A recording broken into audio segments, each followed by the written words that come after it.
Hi, my name is Phil. I like talking about politics, and this is going to be very much breaking news. In fact, I had just finished almost, it was a few minutes away from uploading the planned video for today, which is still going up there, and by the time you see this, it'll already be up there. And then news announced that Jeremy Corbyn would actually be supporting a second referendum. Under certain provisos, it's not as straightforward as it may sound, but it's still welcome news. And I realised that the ending of the video from today had something in it which now I had to just chop out. So if it seems a little bit disjointed right at the end, it's because I just had to straight up chop it out. So what he's not saying, oh, we're now going to support a second referendum. There's a bit of a sequence. So as I was talking about in the video that I just brought out, the tightrope that MPs are having to walk at the moment is as follows. If we do not leave under a hard Brexit terms, in other words, what the ERG are calling for, and many other hardline Brexiteers, even outside the Tory party, then of course, even if we leave, but it's under a soft Brexit where we're in a customs union and all the rest of it, any economic downturn, which is already inevitable, it's already started, is going to be blamed on the fact that we didn't completely leave. It's like, oh, we left the EU sort of, and we're doing really badly. Oh, but that's only because we didn't completely leave. That would be the argument. And they'd be saying that all these MPs that effectively voted for a deal or whatever it is that allowed us to leave without a hard Brexit would be blamed. And the thing is, bear in mind, even if we have another referendum and even if we now vote to remain, it's not like singing from the lamppost or anything. As I say, there's already an economic downturn as the result of this chaos. In fact, someone was saying just this weekend, saying, oh, never mind about second referendum, you should give the first referendum a try. And I had to respond, look, it's been nearly 3 years, okay, since that referendum. And in that time, we've spent billions of pounds on systems that are not going to be ready. And we've lost tens of thousands of jobs to businesses relocating outside of the UK. I think we've given the first referendum a fair go. And sorry, no, it's a disaster. And that disaster will always be there. We're not going to attract those businesses back. We just may stem the tide.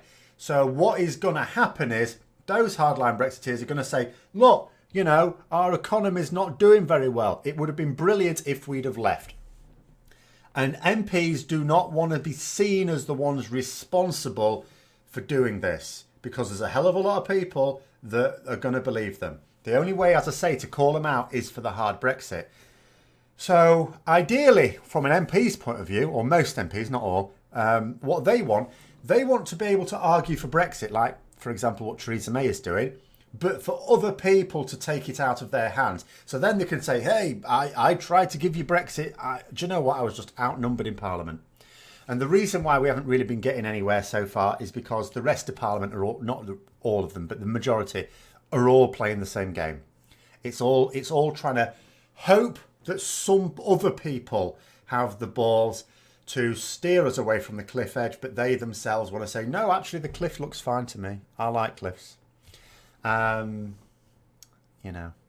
So, what first of all happened? Because I was yesterday on Twitter, someone was saying, oh, look, he's going to support a second referendum. And I was sort of like, yeah, I know like John McDonnell and Sir Keir Starmer and people like that are really trying to get Corbyn in a headlock and say, look, will you bloody well behave? But I was just thinking, he's just been resisting it for so long. And I thought, are you sure? Because all it actually said was there's an alternative plan.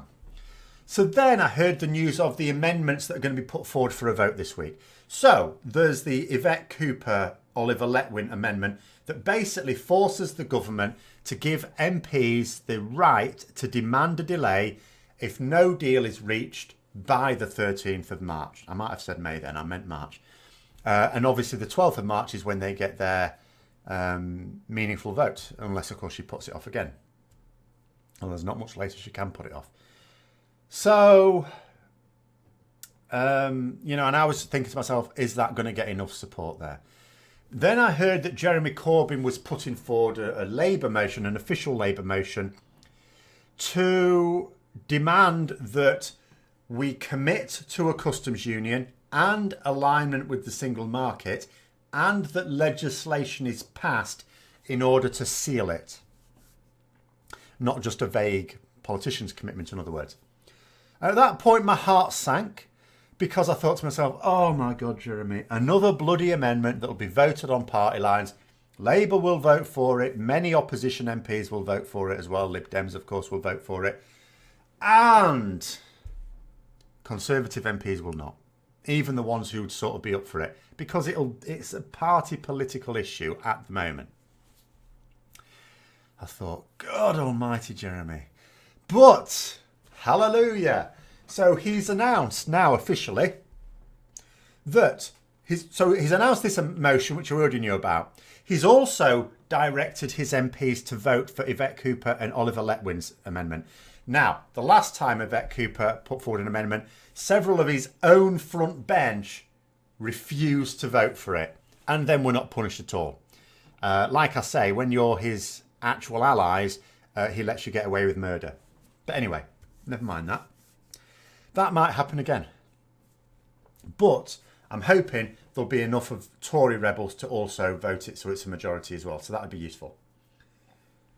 But then, and this isn't the same thing as him throwing his full weight behind it, because that's what he needs to do as well.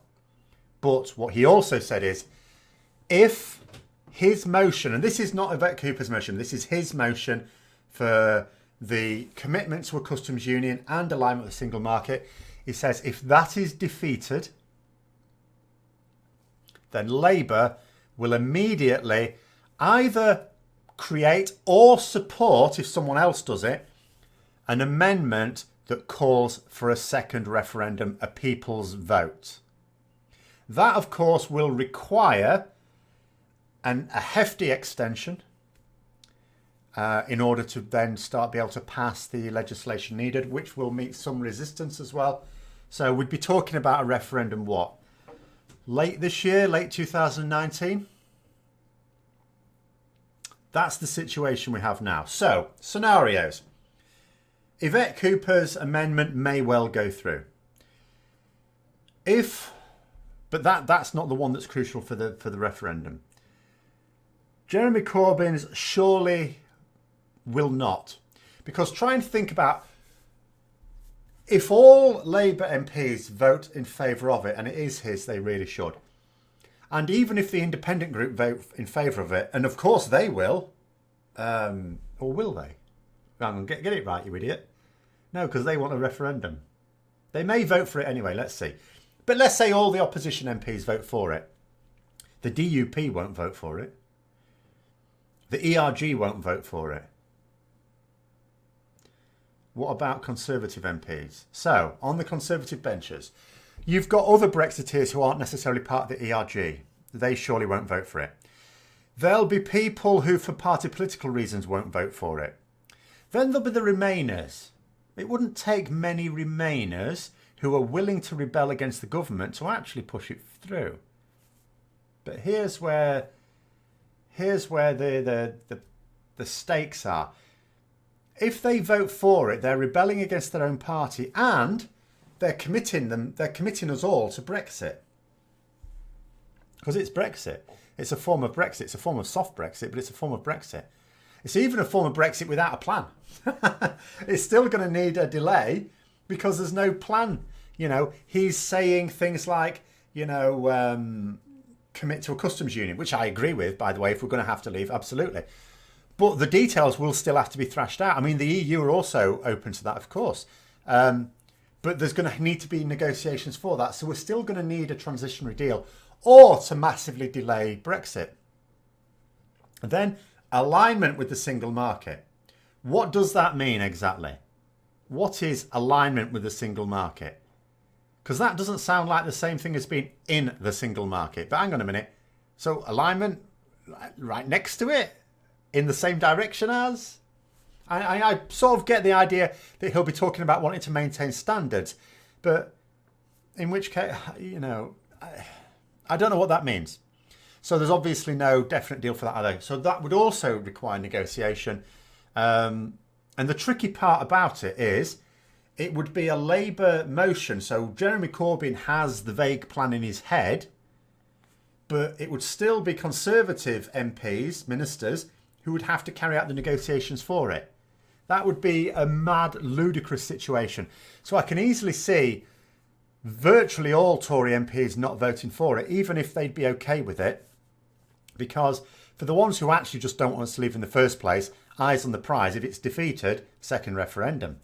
And, you know, if you're the ones who want to go out with no deal, you won't vote it. So it's whether there's any Tory MPs that will go, actually, I want to leave, but I don't want to leave under mad circumstances. I'll actually vote for this. So you never know. And that might be his plan. It might be his plan that enough people actually do vote for it, because if it is passed in Parliament and the numbers surely would be tight, then in that case, there is no call for a second referendum. I don't know what would happen in that situation. I mean, I suppose Theresa May would have to pay attention to it, but there's little time to deal with it. It would need an extension in order to do this properly. But would they try and do it with a really short extension, in other words, before the European elections, and make a right arse of it, because that's not enough time, or a longer one, in which case we need to be involved in the European elections, sort of. Well, there's a couple of little plans for that as well.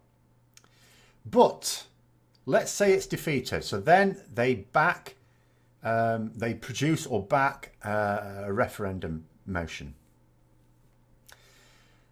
Almost all opposition MPs will be in favour of that. He'll whip his own Labour MPs. There are some who do want Brexit. It's a much smaller number than in the government party, in the Conservatives. So the vast majority of the opposition MPs will vote for it. So there's going to be roughly 300 votes there, no problem. The independent group, of course, that's included. So then it's a case of enough Conservatives voting for it. It probably wouldn't need to be that many. I haven't really done the arithmetic on it, I've got to be honest. But it might need as few as 20 Conservative MPs to vote in favour of it to get it to pass.